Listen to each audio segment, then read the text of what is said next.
set. Le premier départ, le bon. Alors peut-être. We really went for that one. That's huge. Champion du monde. 22-91. Et voilà, tu vas pas enlever ton maillot si on le savait. Super chef. Towards another gold medal. Watch the clock this time. I can't believe it.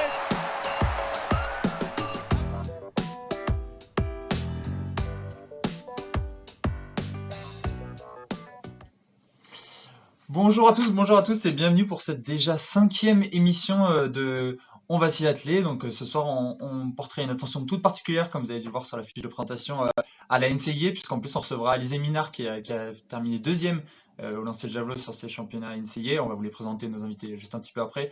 Également Martin Casse, il vous présentera mieux que moi tout ce qu'il travaille, mais il travaille notamment avec des athlètes français qui partent à l'étranger. Donc voilà, on va un petit peu se concentrer sur ces championnats NCAA et bien sûr revenir sur tout ce qui s'est passé cette semaine à l'athlétisme, puisqu'il s'est encore passé beaucoup de choses, notamment du côté des Français, des minima qui sont tombés. Donc on va voir tout ça ensemble. Je vous propose qu'on accueille directement nos chroniqueurs du soir. Donc c'est parti, je vous les présente. Hop, c'est bon, on vous voit tous à la caméra. On va commencer les présentations. Bon bah on va commencer par les habituels. Léna, on a l'habitude de la voir maintenant. Ça va Léna ? Ouais, bah moi ça va. Un peu fatigué. Hier soir j'étais à Cergy du coup. Et je commentais le meeting qui a d'ailleurs été sur cette chaîne Twitch aussi, qui a été diffusé. Et du coup, bon, ouais, et 6 heures de live, ça a fait plus la route et tout. Bon, un peu crevé aujourd'hui, mais ça va. Et toi, ça va les entraînements et tout là, tu te sens en forme un peu? Ouais, tout va bien. Ouais. Dernière séance avant ça Tu devais courir le week-end dernier, t'as pas couru du coup? J'ai fait 200, j'ai fait Ok. les séries de 200 et ça s'est bien passé. J'ai pas fait la finale. Ok, et là, la prochaine course, les élites. Ouais. Ok, cool. Bon, les élites, on va suivre ça avec attention, forcément. Nelson également, un autre habitué. Nelson, en plus, bon là, il doit être tout content. Nelson, on va parler des États-Unis, c'est ça là, donc ça va, Nelson? Et toi? Ouais, bah, ça va, comme j'ai dit à Léna. Super original. Oui, mais c'est vrai. C'est vrai. Non, Nelson, tu devais être content. Cette semaine, t'as été vachement occupé, je pense, avec les NCAA et également pas mal de trucs dans la natation aussi, parce que Nelson, il suit pas mal d'athlètes, il suit également beaucoup de natation. Ouais, c'était cool, il y a pas mal de choses intéressantes. Bon, on va On pouvoir... a été partout. Ouais, il y avait plein de trucs. On va pouvoir débriefer tout ça ensemble. Et là, les deux petits nouveaux, donc on va commencer honneur aux femmes d'abord. On va commencer avec Alizé. Donc Alizé, je le disais, qui a terminé deuxième de la finale au lancer de javelot. Ça va, Alizé? Oui, ça va très bien. T'es rentrée en France là du coup? Ouais, je suis rentrée il y a 2 jours en France, donc en plein décalage horaire, mais ça va. Je pense que t'es quand même encore un peu sur ton petit nuage, donc ça doit tout doit bien aller. Ouais, c'est clair. On reviendra dessus, puis pareil dans la deuxième partie de l'émission sur ces championnats et notamment sur ta très belle performance. Donc on aura le temps de s'y attarder un petit peu. Et dernier invité, mais pas des moindres, Martin Casse, du coup pour ceux qui ne le connaissent pas, un ancien athlète de l'équipe de France. Je dis ancien, Martin, tu m'en veux pas de dire ça. Non, Et qui également maintenant travaille en relation étroite avec les États-Unis. Martin, d'ailleurs, si tu veux un petit peu rapidement nous expliquer, toi, quel est ton rapport justement aux États-Unis et ce que tu fais un petit peu, comme ça les gens te connaîtront et voilà. Ouais, c'est ça. Merci pour la présentation. Et effectivement, donc, je suis un intermédiaire entre les athlètes et les universités, les coachs aux États-Unis. Et donc, j'essaye vraiment de faciliter le process et de trouver les meilleures bourses, les meilleures opportunités pour chaque profil. Ok, parfait. On nous dit pas mal qu'il y a de l'écho dans le chat, donc on va voir ça. Écho, tout le monde dit écho. Je sais pas pourquoi, moi j'entends pas d'écho perso sur le stream. Bah, moi ça me choque pas, donc on va voir. Ouais, on va voir ça, c'est peut-être qu'il faudrait que je coupe mon micro, bref, on verra, dites-nous dans le chat au fur et à mesure si vraiment l'écho vous l'entendez fort et si c'est vraiment gênant. Bon, je vous propose qu'on commence directement avec les perfs de la semaine. Donc, on va pas parler d'NCAA pour le moment. On va rester sur tout ce qui s'est passé dans le monde de l'athlétisme hors NCAA. Mais il s'est quand même pas mal passé de choses également. Donc, je vous propose qu'on commence directement avec ça. Vous avez chacun choisi, comme d'habitude, la perf qui vous a le plus marqué cette semaine. Donc, bon, Léna, t'es une habituée. Vas-y, je te propose de commencer. Alors moi, j'ai parlé de Ninon Guillaume Romarin, qui maintenant s'appelle Ninon Chapelle. Ninon Chapelle, ouais. Qui est arrivé il y a quelques mois, il y a peut-être un an, avec Axel Chapelle. Ils sont tous les deux perchistes, donc on voit la vidéo du saut à l'écran. Ninon, elle a fait 4,05 m. Alors 4,05 m, c'est un petit pour une perchiste. Enfin, un exercice, ça dépend quelle perchiste, mais pour une perchiste de niveau qui a les 2 records de France en salle et à l'extérieur, 4,05 m, c'est anecdotique. Elle a 70 cm de son corps. Mais il faut savoir que Ninon, elle a accouché d'un petit garçon, Oscar, il y a 4 mois. Donc voilà, c'était sa première compète post-accouchement. Ça faisait 15 mois qu'elle n'avait pas fait de compète. Donc je trouve ça sympa et plein de belles promesses pour cet été. Et c'est très inspirant comme parcours. Et je lui souhaite plein de bonheur pour cet été. Faut savoir que Ninon, elle est 16e au ranking pour les Jeux. Donc les minima, c'est 4,70. Donc c'est une hauteur qu'elle a déjà effacée par le passé. Donc voilà, ça serait cool de la voir cet été du côté de Tokyo. Et de toute façon, de l'avoir sauté au championnat de France la semaine prochaine. Ouais, tout à fait, je suis tout à fait d'accord avec toi. Et d'ailleurs, elle le dit dans son petit post là où elle dit que ça reste son objectif de ce qu'elle fait à Tokyo, malgré tout, malgré qu'elle n'a pas sauté pendant 15 mois. Elle a envie de compète et elle a envie d'être là, d'être présente à Tokyo. Donc c'est un peu une course contre la montre, mais en tout cas, elle se laisse pas abattre. Et c'est une belle rentrée, je trouve, 4,05. C'est franchement pas ridicule pour une performance de rentrée. Elle devait sauter hier au meeting, elle a finalement pas sauté. Je sais pas trop pourquoi, peut-être qu'elle a préféré se reposer et se préserver pour le championnat de France. Mais en tout cas, on va voir. Mais je pense que ça peut rapidement monter, hein. À mon avis, c'était vraiment sa rentrée. Je pense qu'on risque de l'avoir rapidement à des barres beaucoup plus hautes. Après, pour se qualifier, comme tu dis, elle est dans les athlètes prioritaires, mais il va falloir quand même qu'elle montre un niveau de performance suffisant. Donc on verra. Je sais pas exactement ce qu'ils entendent de la Fédé. Ça sera un peu au bon vouloir de la Fédé, je pense, niveau de performance suffisant. Je pense pas qu'elle ait besoin de réaliser les minima, tu vois, à 4,70. Ouais, ça Mais va remplir. Mais vu qu'elle est super bien placée au ranking et qu'elle a quand même un bon passing dans les derniers championnats, puis c'est quand même une taulière de l'équipe de France et puis de la perche en général, quoi. Elle est double recordwoman de France, elle a 6 titres de championne de France, 3 en salle, 3 à l'extérieur sur les dernières années. Voilà, j'espère que ça jouera en sa faveur. Ouais, je pense aussi. On va suivre ça en tout cas avec attention sur les prochains. Non, pas besoin de minima pour elle, juste de prouver son état de forme. Ouais, bah, c'est ce que je disais, oui.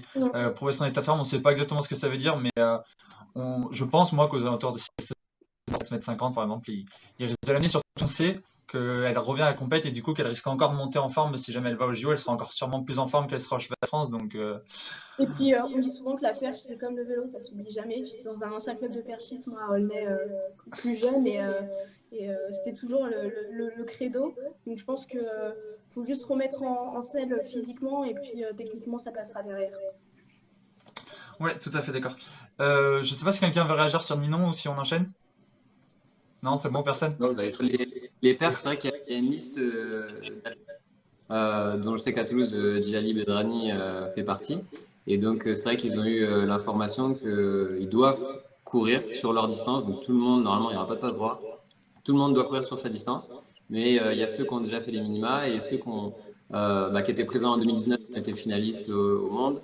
Eux, ils doivent participer au championnat de France sur leur discipline. Mais voilà, ils doivent montrer un bon état de forme. Donc, c'est vrai qu'effectivement, ça sera au bon vouloir, comme tu disais, Étienne. Ok, bon, apparemment on me dit que ça refait l'écho, je sais de quoi ça vient. Du coup, laissez-moi 30 secondes, je prends un casque et je sais, c'est moi qui fais l'écho. Je branche mon casque, à mon avis, ça va directement régler le problème. Comme ça, on sera tranquille pour la suite de l'émission. C'est possible de commenter ton émission? Comment? Tu vas nous commenter en direct? Ouais, c'est vrai, on dirait un peu que j'ai mon casque de commentateur. Alors peut-être. Hop, alors attendez, il faut juste que je fasse les réglages pour mettre le son dans le casque, sinon ça va être le même problème. Allez-y, là, parlez, quelqu'un?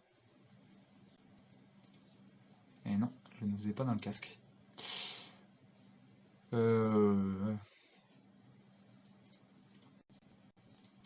Ok, là, normalement, c'est bon.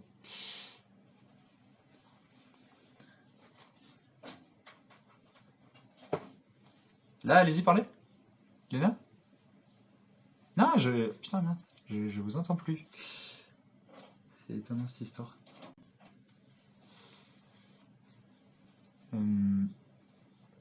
Bon, je pense que dans tous les cas, ça sera quand même mieux au niveau de l'écho. On va essayer comme ça. On va essayer comme ça. Là, Léna reparle pour voir. Oui. Ouais, c'est bon. Ok, et attendez, j'ai encore un problème sur ce micro-là. Ça va être plus celui-ci. Il y a toujours de l'écho apparemment. Ouais, il y a toujours de l'écho. Non, donc ça, le casque change rien parce qu'il est pas, je l'avais pas programmé, du coup il marche pas comme il faut. Bon, c'est pas grave. C'était pas. Il y a Alexis qui dit c'était pas plus mal quand on n'entendait pas Léna. Bon, on va se débrouiller comme ça. Je vais essayer de. Mais moi, ça se fait vraiment parce qu'il faut savoir que j'ai mon portable, j'ai pété mon PC et quand vous parlez, en fait, quand vous commentez dans le chat, je vois rien du tout. Donc, vous pouvez m'allumer. J'espère que Nelson me tiendra au courant de ce qui se dit sur moi dans le chat. Mais soyez gentils, s'il vous plaît. Surtout Alexis. S'il te plaît.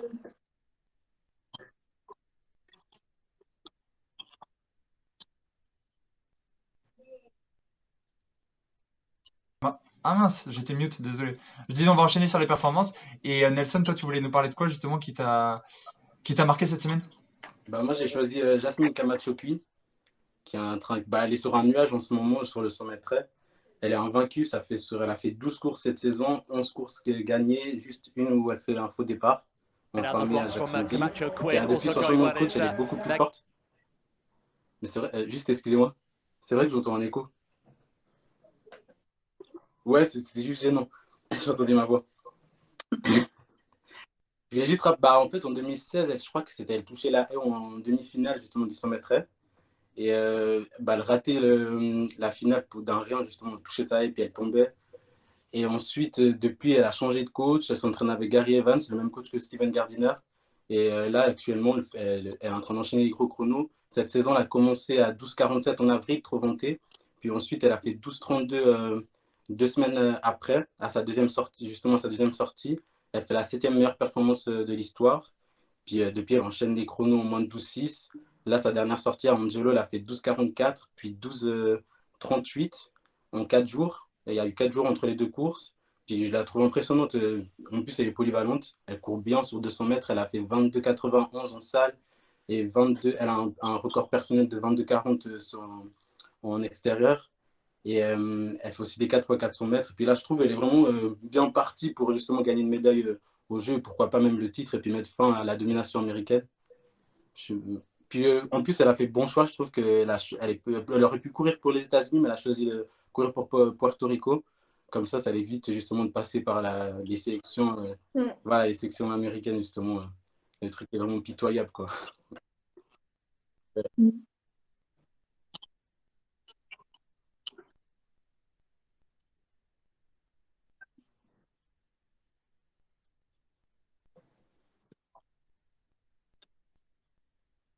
Est-ce que vous entendez Étienne? Parce que nous, on l'entend, mais...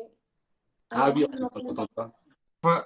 À chaque fois, ok, il faudra que je démute mon micro. Bon, on va essayer de se débrouiller pour les échos. Bon, bref, c'était un test. Oui, je faisais un test pour savoir si vous m'entendiez quand même quand voilà. Bon, c'est pas grave. Ouais, tu disais, en tout cas, elle est hyper régulière cette année. J'avais vu une stat passer, genre elle avait fait déjà 7 ou 8 chronos en dessous des 12,60 depuis le début de la saison. Donc c'est hyper impressionnant. Elle est très régulière à un niveau très très élevé. Donc bon, on va suivre ça avec attention, mais pourquoi pas une des grandes favorites pour Tokyo, à n'en pas douter. Personne.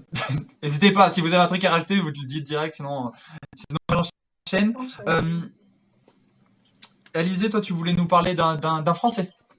Oui, en français, sur le 800 mètres, Gabriel Tual qui a fait les minima pour les Jeux avec une 44-44, je crois, si je ne me trompe pas. Ouais, sachant que sur la compète précédente, il était à je ne sais plus combien de... Enfin, il était à 5 centièmes. Ouais, 5 centièmes voilà. à la compète précédente. Donc, ouais, pour moi, ça, c'est la grosse perf, surtout que je me souviens encore quand il faisait des 1,48 et que c'était déjà incroyable. Et là, c'est encore un autre monde, quoi. Donc voilà, Gabriel Tual. Il faut savoir que Gabriel Tual, là, il a couru avec du carbone, enfin du carbone, mais en tout cas, les pointes Next Generation de Adidas, là, samedi, il les a reçus. Et c'était toutes les courses qu'il a faites depuis cet hiver, il avait pas, enfin, il avait des pointes classiques, normales, lambda. Et à chaque fois, il arrivait derrière les meilleurs. Il ne s'est pas qualifié pour les Europes cet hiver. Enfin, ça a été toujours un peu compliqué et assez rageant, quoi. Pareil à Marseille, où il est tout près des minima, mais il se râpe les dents contre les minima. Donc là, ça fait plaisir de le voir à ce niveau-là et pleinement armé pour pouvoir défendre sa chance. Ouais, tout à fait. Et d'ailleurs, je remercie dans le chat Mathieu Runnings SKX, je sais pas comment il faut dire, qui a, oui, a mis un petit sub hier soir. Je viens de le voir. Merci Mathieu, merci beaucoup pour ça. Et oui, tout à fait d'accord avec toi, Gabriel, qui est impressionnant, qui vient de prendre la meilleure perf française de l'année sur 800. Bon, pour l'instant, on ne sait pas exactement où est-ce qu'en est Pierre-Ambroise Boss. Il s'était blessé, apparemment, il était très très en forme début avril. Il s'était ensuite blessé à un mollet, donc on va voir. Il espère, je crois, être là au championnat de France, de ce que j'ai lu. Donc on va voir, il y a pas mal de doutes sur les demi-fonds, on en a parlé aussi les autres semaines avec notamment Mekissi, c'est pareil, on ne sait pas où il est, on ne sait pas où il en est, on ne sait pas s'ils seront là au France ou pas, mais, mais voilà, on va suivre ça avec attention, mais en tout cas, Gabriel et du coup Benjamin Robert, qui ont tous les deux pour l'instant réalisé les minima sur 800 mètres, donc normalement, sauf énorme surprise, ils devraient tous les deux se retrouver à Tokyo cet été. Ouais. Et toi, Martin, tu voulais aussi nous parler d'un Français? Oui, alors moi je voulais vous parler d'un Français, alors qui est peut-être c'est à une plus petite dimension, mais je l'aime bien parce que il s'appelle Florian Lepalec, c'est un Breton et est à partir aux États-Unis, donc à Riverside précisément, et donc là ça fait 2 ans et ça fait toujours plaisir de voir quelqu'un qui explose quoi et qui commence vraiment à profiter de ce qui se met en place aux États-Unis. Donc, il faut savoir qu'il avait été quand même 2 fois vice-champion de France junior du 5000 mètres. Et donc là, la semaine dernière à Carquefou, il a réalisé 13,44. Donc, il a mis une claque de 39 secondes à son record sur 5000 mètres. Il finit à 4 secondes de Manu Rudolph Levis. Donc voilà, super belle perf et vraiment fier de lui. Et voilà, il bute à 4 secondes des minima pour les championnats d'Europe Espoir. Donc voilà, il est sur 10 000, il n'est pas très très loin non plus, il a fait 29-21, donc il est à 10 secondes des minima. Donc au ranking, on verra si ça peut passer sur 5 000 ou 10 000. On croise les doigts. Ok, bah c'est noté, on lui tire notre chapeau. En tout cas, c'est sympa aussi de mettre en avant de temps en temps des athlètes qu'on voit un peu moins, dont on parle moins. Donc c'est cool, voilà, moi par exemple, je le découvre ce soir, donc c'est plutôt sympa. Et oui, je suis d'accord, dans le chat, beaucoup de monde dit que les minima vont baisser dans les prochaines saisons sur les demi-fonds, c'est sûr, on le sait avec les nouvelles pointes. On le voit notamment Steve où ils sont déjà 4 à l'avoir réalisé, ils vont être plus que ça. Sur le 1500, ils vont être également très nombreux à le réaliser. Forcément, les minima vont baisser dans les prochaines saisons, mais ils ne pouvaient pas s'adapter directement. Elena, tu voulais dire quelque chose? Je disais que c'est un breton en plus, donc c'est cool d'entendre parler des bretons. C'est vrai, les bretons, je pense. Bon, moi j'ai aussi retenu quelques perfs, voilà, plusieurs pêle-mêle, des petites perfs qu'on a eu cette semaine. Si vous voulez réagir sur une perf, vous n'hésitez pas à vous me couper, moi je voulais donner comme ça. Donc on a eu des minima aussi à l'appel, donc on a parlé de ce Gabriel Tual, mais il n'a pas été le seul français à réaliser des minima cette semaine. On a notamment eu Mehdi Bellad, du coup on parlait du steeple juste avant, qui a réalisé 8,17,04, la première fois qu'il passe sous les 8,20 à Nice.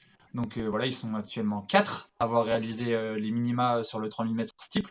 Donc une grosse bataille au championnat de France en perspective, notamment Alexis qui est dans le chat et qui était là la semaine dernière. Donc bon, on croise les doigts pour Alexis quand même, puisque bon, c'est quand même la famille dont on va s'y atteler. Mais bon, on espère qu'il y aura une belle bagarre au championnat de France. Il y a également Amandine Brossier sur 400 mètres qui a réalisé 51,25 à Genève. Aurel Manga qui a réalisé les minima au centième près sur le sandier, 13,32. Et hier soir, c'était la surprise du meeting de 6, c'est Jemina Joseph qui a réalisé les minima sur 200 mètres en 22,77. Elle explose son record. Elle a un record à 23,25 qu'elle a réalisé cette saison. Elle est encore très jeune. Et du coup, c'était une vraie belle surprise. Moi, perso, j'ai été assez impressionné. Donc la voilà, course était impressionnante. Hein. Sa course était impressionnante. Assez impressionnante, elle avait ouais. l'air surprise après coup, pendant l'interview. Elle avait l'air assez surprise. Elle voulait le faire, hein, c'était un objectif selon elle. Mais elle avait l'air un peu surprise de l'avoir fait aussitôt. Et elle sentait pas du tout ses jambes, elle sentait pas super bien avant la course, et comme quoi ça s'est bien passé, quoi. Ouais, non, ça s'est très bien passé. En plus, ce que je disais, c'est marrant, c'est la deuxième avec Amandine Brossier a réalisé les minima sur le sprint, puisque bon, on n'a aucun homme encore qui a réalisé les minima. On parle toujours des Vico, des Lemaitre et tout ça. Personne n'a réalisé encore de minima du côté du sprint masculin. Et chez les femmes, du coup, on a déjà Amandine Brossier et Jemina Joseph, des noms qui sont pas extrêmement connus sur la scène. Donc voilà, ça fait plaisir aussi de voir des nouvelles têtes. Euh, on a aussi quelques records de France cette semaine, pas mal de records de France. Notamment, bah, là encore, c'est la famille On va s'y atteler. On l'a reçue la semaine dernière. Elle avait dit qu'elle était en forme, qu'elle voulait confirmer. Ben, Claire Palou qui nous avait pas menti. Et elle rebat une deuxième fois son record de France Espoir du 3000 mètres steeple en 9,31,46. Elle est qu'à 1 seconde des minima olympiques. Mais Léna, pour en avoir parlé un petit peu avec toi, tu disais qu'elle pourrait passer potentiellement au ranking. Au ranking, ouais, j'ai pas été regarder, mais au ranking, ça pourrait passer. En gros, il faudrait qu'elle soit. Je sais pas combien ils prennent sur Steeple, ça doit être 42 ou 34, je sais pas. Faut qu'elle soit placée au ranking, donc ça devrait être fait vu les courses qu'elle a faites. Elle a dû prendre des points au ranking. Et il faut qu'elle soit dans le top 24 de sa spécialité à 3 par pays. Donc je pense que c'est le cas aussi. Donc elle remplit ces 2 critères-là et après ça sera à la fédération de faire son choix. Mais en tout cas, elle remplit ces 2 critères-là. Et il faudra aussi, j'ai oublié, qu'elle fasse podium au championnat de France élite. Voilà. Ou qu'elle gagne, c'est encore mieux. Pour solidifier sa Le podium au championnat de France élite, je suis pas trop inquiet personnellement. On verra ça, mais à mon avis, elle devrait avoir aucun mal pour s'imposer. Donc bon, on espère aussi que Claire sera à Tokyo aussi. D'ailleurs, je suis toujours avec la photo de Florian. Également, record de France du 100 mètres, lui aussi, c'était déjà sa propriété, mais il la baisse. Record de France du 100 mètres cadet pour Jefferius, qui continue d'affoler le chrono, 10,34.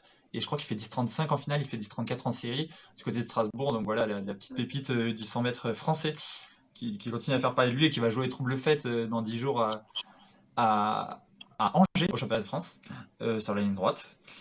Record de France du 3000 mètres marche pour les minimes de Léna Auvray en 14,17,60. L'ancien record de France était à 14,36, donc elle met quand même une belle claque.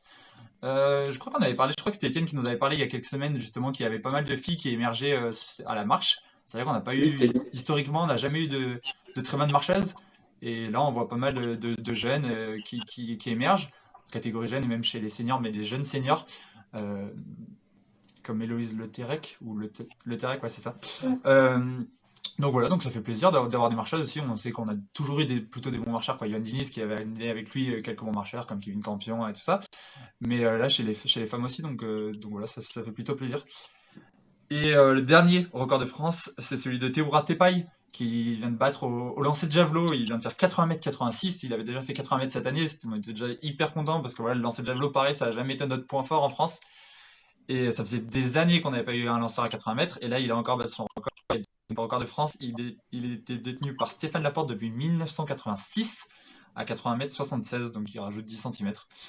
Et il confirme en tout cas son bon début de saison, voilà, il confirme encore une fois avec un lancer à plus de 80 mètres.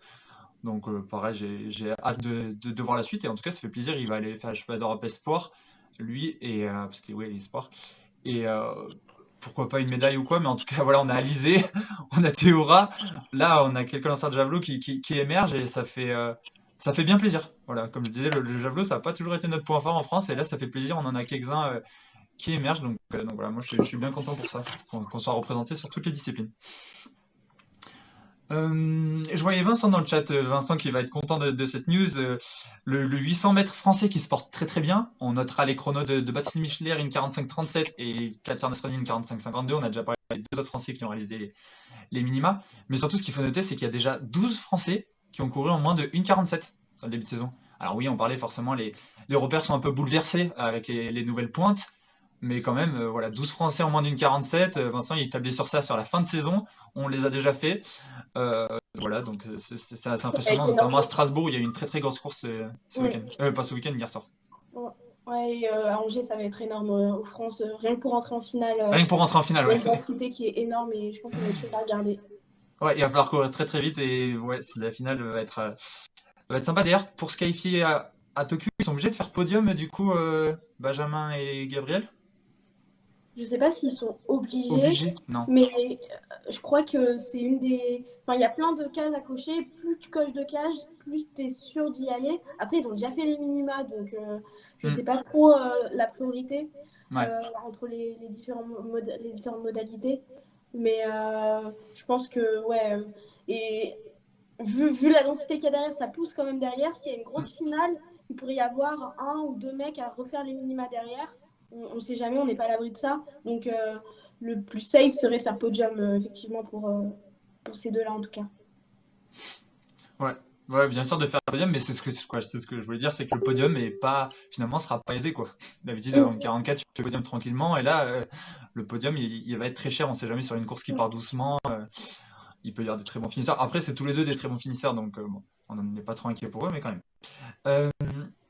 Je sais pas si tu connais Nat Mamounette, Alizé, mais elle te demande si toi aussi tu vas bientôt lancer à 80 mètres. On te le Oui, souhaite. bien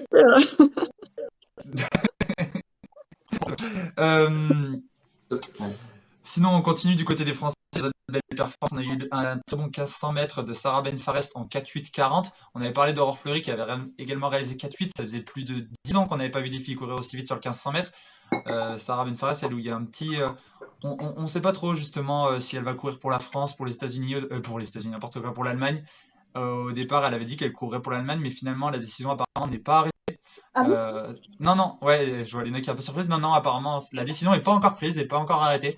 Ok. Donc, on va attendre de voir. En tout cas, elle est encore très jeune et elle court déjà en 4,8. Donc, en tout cas, ouais, c'est assez prometteur. Et bon, nous, personnellement, en tant que chauvin, on espère qu'elle va courir pour la France. Sinon, qu'est-ce que j'ai noté d'autre? Un beau 4x400 féminin qui se prépare à Tokyo, parce qu'on a parlé tout à l'heure d'Amandine Brossier, mais également dans la même course, il y a Fleur Yaguet qui fait 51-58, qui revient à son meilleur niveau après sa maternité.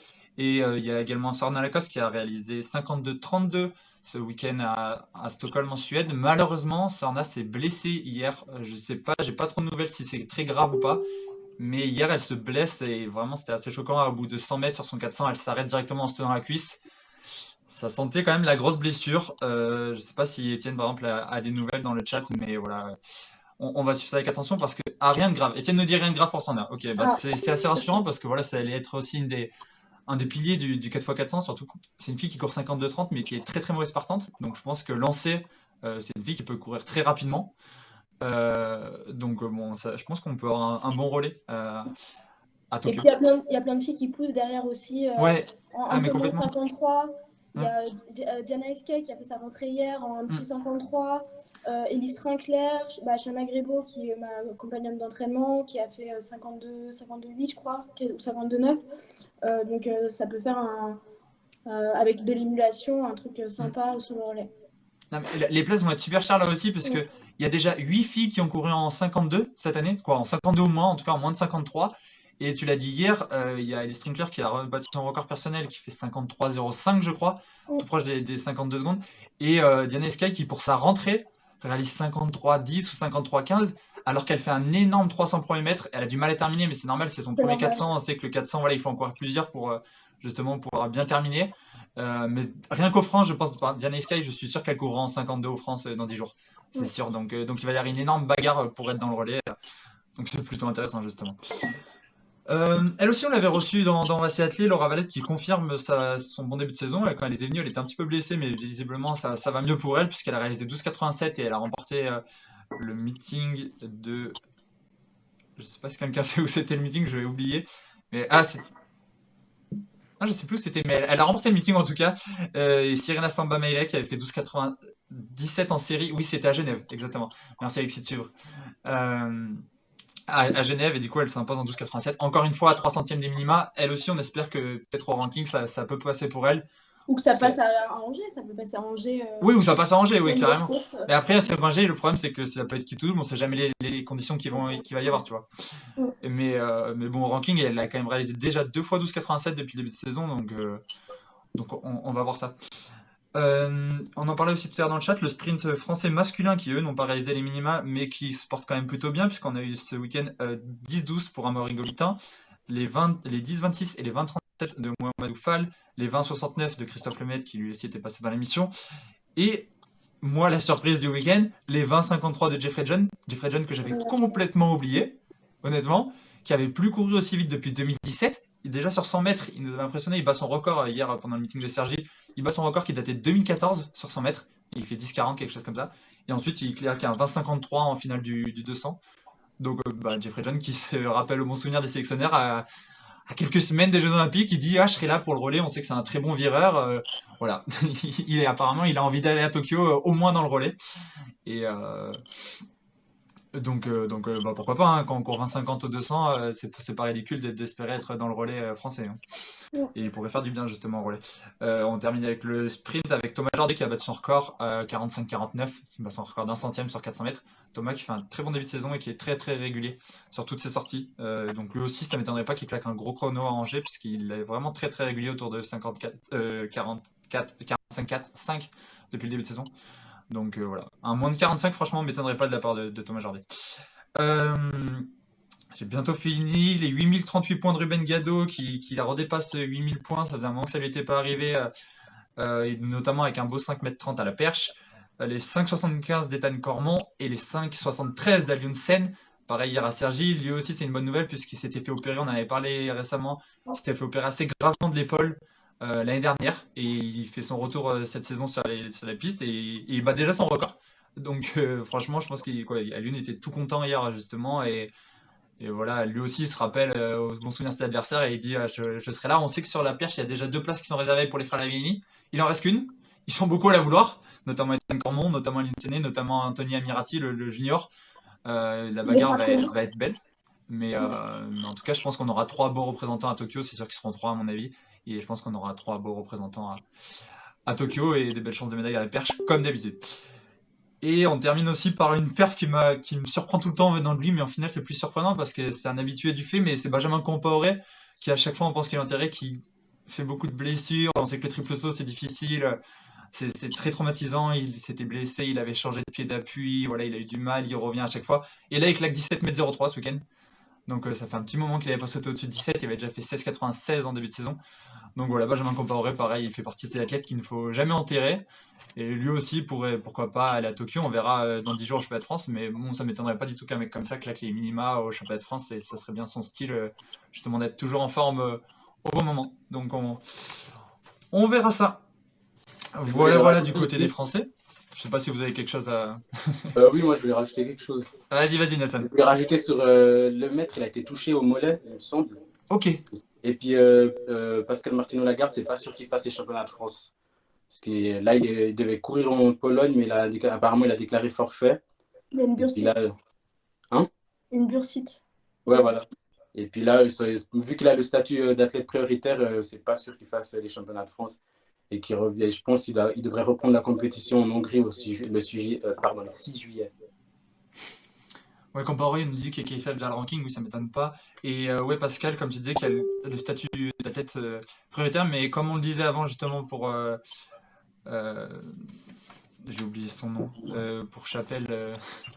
Ninon Chapelle, voilà. Il faudra quand même qu'il prouve sa forme à un moment ou à un autre. Donc s'il court pas au championnat de France, il faudra qu'il court avant les JO pour prouver sa forme. Puisque là aussi, les places sont chères sur le Sandier. Voilà, Aurel Manga qui a déjà réalisé minima, ou Nembelocian aussi. On sait qu'il y en a qui sont pas loin, comme jusqu'au Maté. On voit que comment il s'appelle, Dimitri Basco monte petit à petit en puissance. Il a encore battu son season best hier à Sergi. Donc voilà, les places seront chères sur les haies comme d'habitude. Côté internationaux, les perfs internationales, en tout cas, j'ai pas tellement de perfs, mais par contre des très grosses perfs. J'avais envie de noter les 20-31 de Gong Li Zhao qui remporte le lancer de poids au championnat de Chine et qui a établi la meilleure perf mondiale de l'année à cette occasion. Les 7,27 de Yulimar Roras à la longueur, trop vanté, 2,7 m, mais ça reste 7,27 quand même. Quoi, c'est fou. Teddy Tango a mis un tweet là-dessus. Je sais, Elena Nelson, si on en a pas mal parlé avec PJ, qui a dit, Teddy dit, elle est capable de battre le record, PJ et Teddy d'ailleurs, les deux sont d'accord là-dessus, elle est capable de battre le record du monde à la fois au triple saut et à la longueur. Ça serait quand même assez historique. Et voilà, on en avait déjà parlé, cette fille, elle a des qualités exceptionnelles. Et voilà, elle prouve qu'elle est capable à peu près de tout faire. Elle court très vite malgré qu'elle soit très grande. Elle est très puissante, donc finalement ça m'étonne pas tellement qu'elle saute loin, mais voilà, techniquement c'est toujours pas propre, c'est son défaut. Techniquement, le saut, techniquement c'est jamais très propre, mais on sait jamais si un jour ça passe. Voilà, c'est une fille qui peut aller qui peut aller très loin. Et la dernière perf, elle vient de tomber, juste avant l'émission. Je l'avais pas prévu au départ et elle est tombée, donc on va forcément se la passer parce que c'est une énorme performance. Je crois que j'ai la vidéo. Je vous mets ça tout de suite. Hop.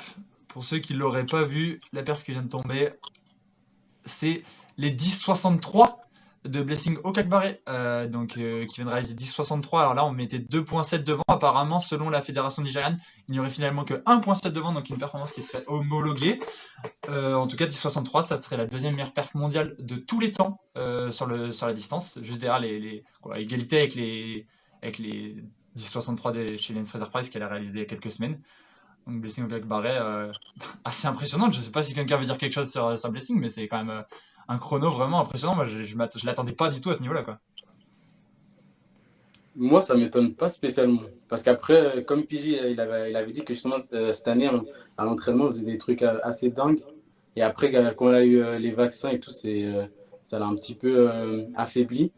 Donc, ça m'étonne pas qu'elle soit à ce niveau-là. Après, d'ici, c'est vrai, ça étonne, mais je la voyais bien faire 17. Après, le vent, je suis pas vraiment sûr parce que j'ai vu une autre vidéo où on voit vraiment quand même ça bouge beaucoup. Donc, je pense vraiment qu'il y avait deux C'est ce que les gens disent dans le chat. Ils disent la fédé nigérienne qui, comme de par hasard, règle le vent à son bon vouloir parce qu'apparemment, il y avait pas mal de vent sur le stade. On voit sur les drapeaux et tout. Donc oui, bon. parce que j'ai vu une vidéo, en tout cas, il y a une vidéo depuis les tribunes qui est filmée, puis tu vois vraiment que ça bouge, il y a tout qui bouge, puis même elle perd sa perruque à la fin, donc, donc je pense qu'il y avait un petit peu trop de vent. Ok, les histoires de vent. Bon, dans tous les cas, même avec 2-7, ça reste une énorme performance. Oui. Après, ça serait moins étonnant. Mais moi, quand je te dis c'est une performance qui m'étonne, c'est que par exemple, une fille comme Hélène Thompson a un record à 10,70. Tu vois, pour moi, c'est une meilleure coureuse de 100 mètres que Blessing Okakbare, qui, comme je le disais, pour moi, est plus une coureuse de 200, puisqu'elle a un très très grand gabarit. Elle est plutôt mauvaise partante.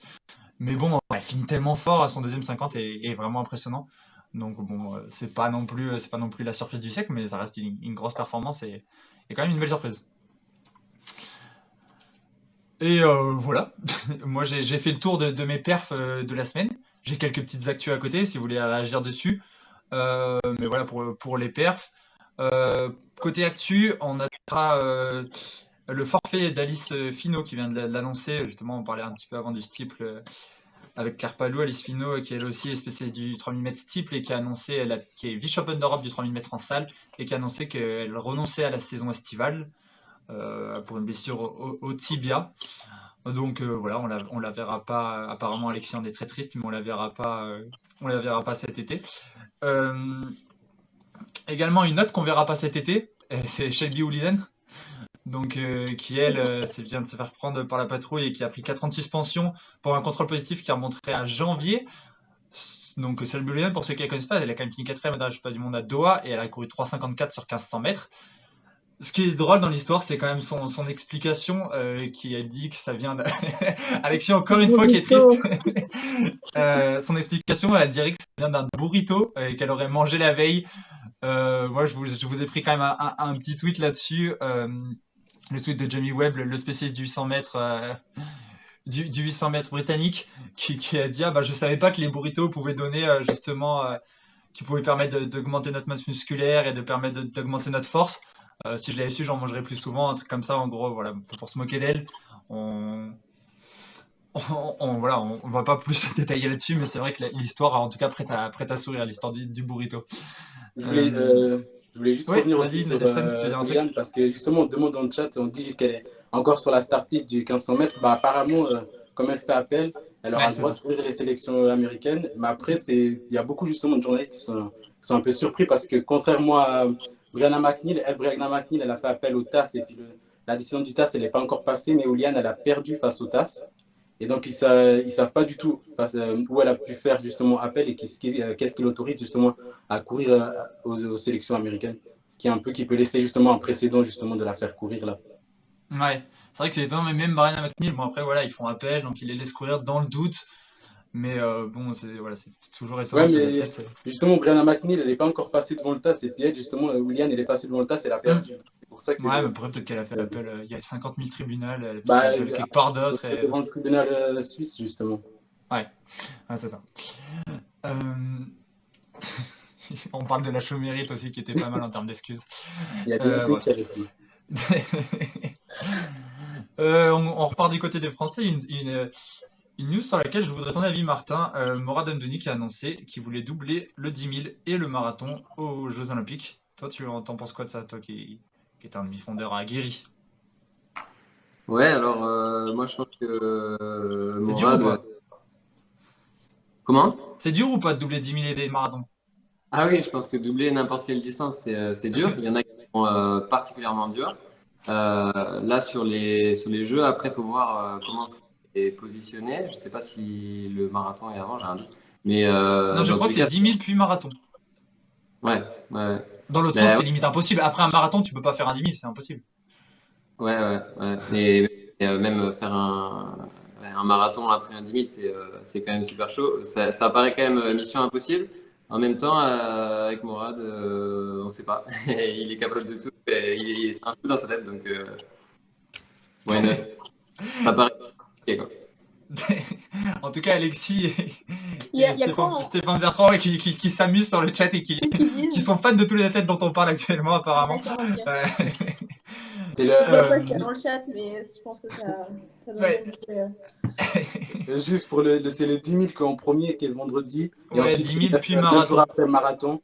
Mm. Et c'est juste qu'il y a aussi le problème, c'est pas du tout, les deux sont pas dans le même sur le même endroit. Ouais, mais après, ça reste. C'est vrai, ça. On me demande une petite transition sur Mo Farah, on va peut-être pas s'y risquer quand même. Mais Ah bah oui, Ah, mais Mo c'est Farah vrai, aussi. non, mais c'est vrai que Oui, c'est il a, pertinent Mo de Farah, il parler a de fait Mo parler aussi.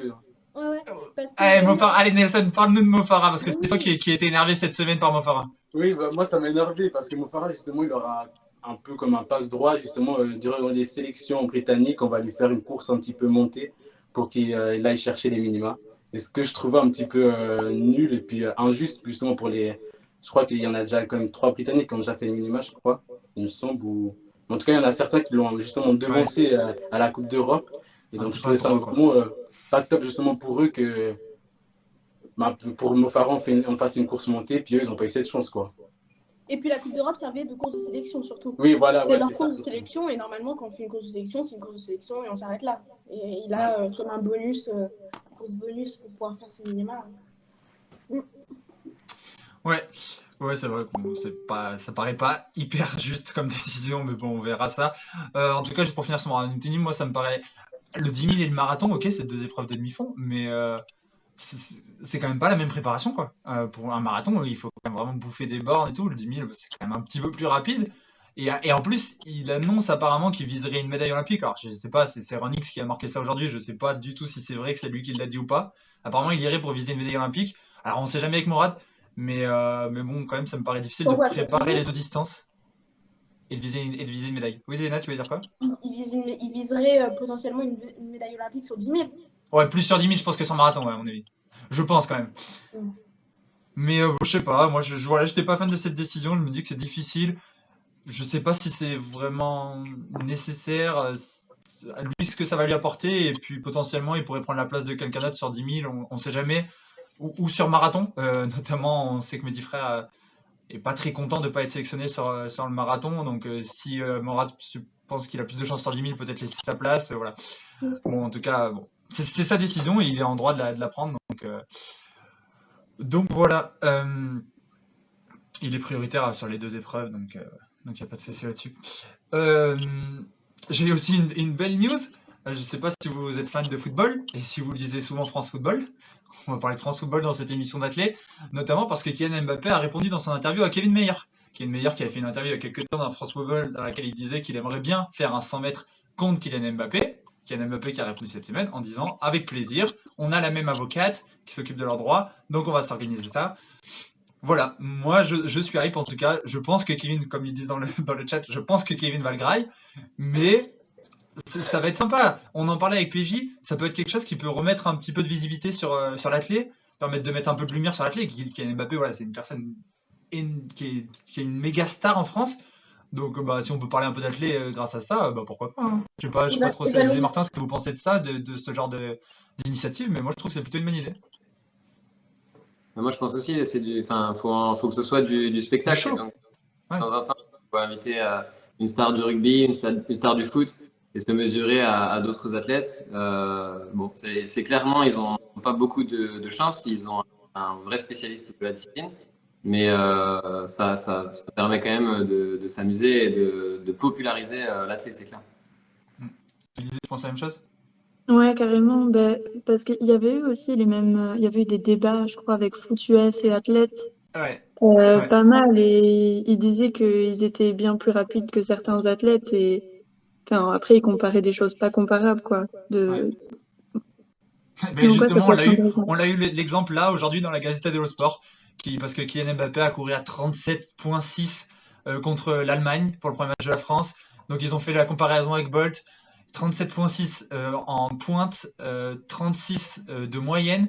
Sauf que c'est des comparaisons qui ne tiennent pas la route, puisqu'il compare avec Bolt qui avait 37 de moyenne sur son record du monde et 43 de pointe. Sauf que Bolt, sa moyenne est prise sur 100 mètres départ arrêté. Mbappé, sa moyenne est prise sur 30 mètres départ lancé. Donc déjà, c'est absolument pas comparable. Et forcément, il part de 0 km/h, Bolt. Donc forcément, sa moyenne, elle en pâtit. Et puis par contre, on peut comparer les pointes. Et une pointe à 43, une pointe à 37. Bon, en plus 37, on ne sait pas trop comment il le calcule. Mais il y a quand même un monde entre 43 km/h et 37. Hein. C'est 6 km/h à cette allure-là, c'est un monde.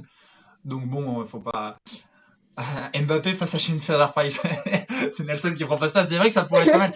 Non, mais déjà face à Kevin, c'est cool qu'il joue le jeu, mais en même temps, bon, il sera pas ridicule non plus parce que Kevin, c'est pas non plus. C'est un très très bon spécialiste, c'est pas Morigolitain. Moi, je pense qu'il sera quand même pas ridicule. Je pense que Kylian Mbappé, c'est quelqu'un qui quand même court très rapidement. Moi, je me rappelle du rugbyman quand je faisais Interclub. On allait chercher des rugbyman du CAB, des ailiers, et c'était des mecs qui claquaient des 10-80 sans savoir partir en start. Donc voilà, donc Kylian Mbappé, je pense moi qu'il peut courir rapidement.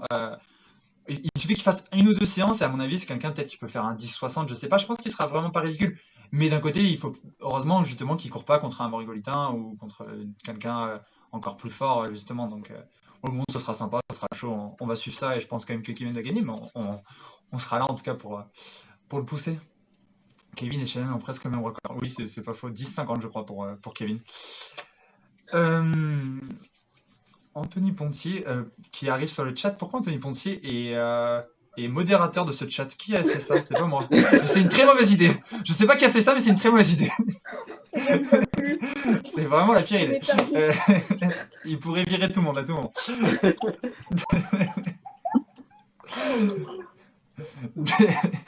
Ce bâtard qui m'a encore mis dans sa story hier. Elle est géniale la photo, je crois. De quoi? La photo est géniale. Ah, tu l'as vu? Bon, on ne donnera pas le contexte de cette photo, mais bon.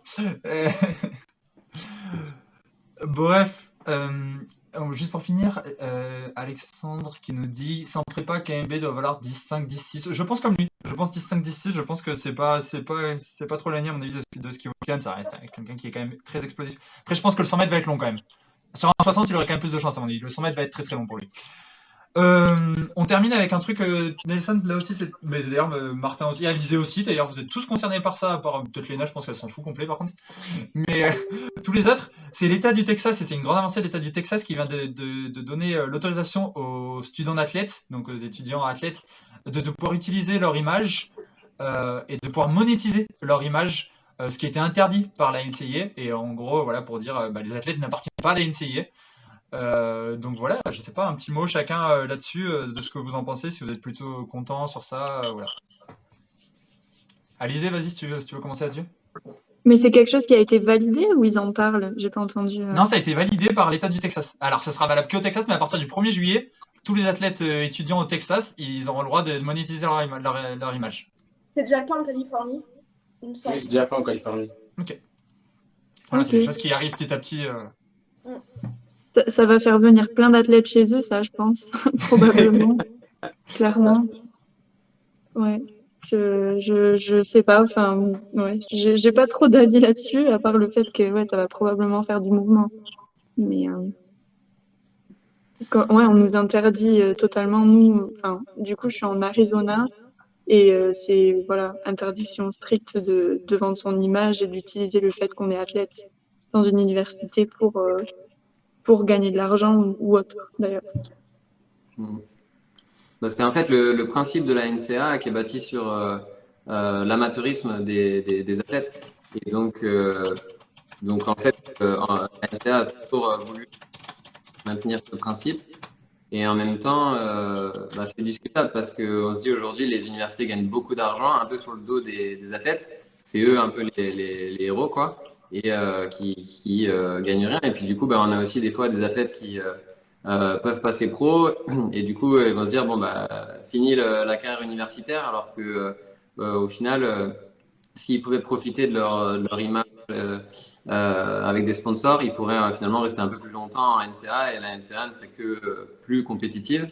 Voilà, mais il y a énormément, c'est en discussion depuis des années, là ça arrive vraiment, je disais à Nelson tout à l'heure, il y a la Patriot League aussi qui s'organise pour encadrer tout ça en fait.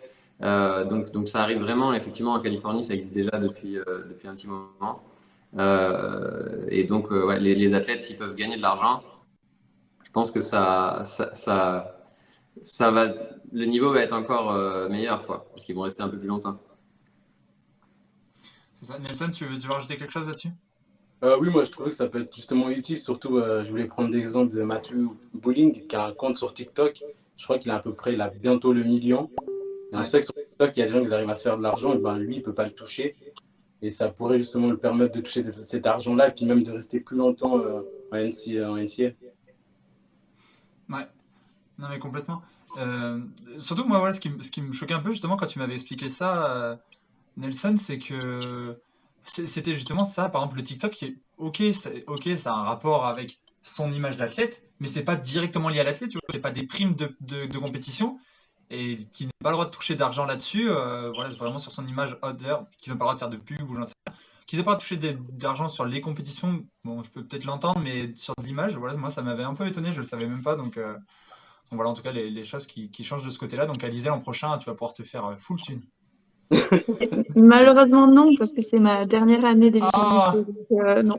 putain, t'as loupé ça. T'as loupé le pactole. Ouais. Désolé.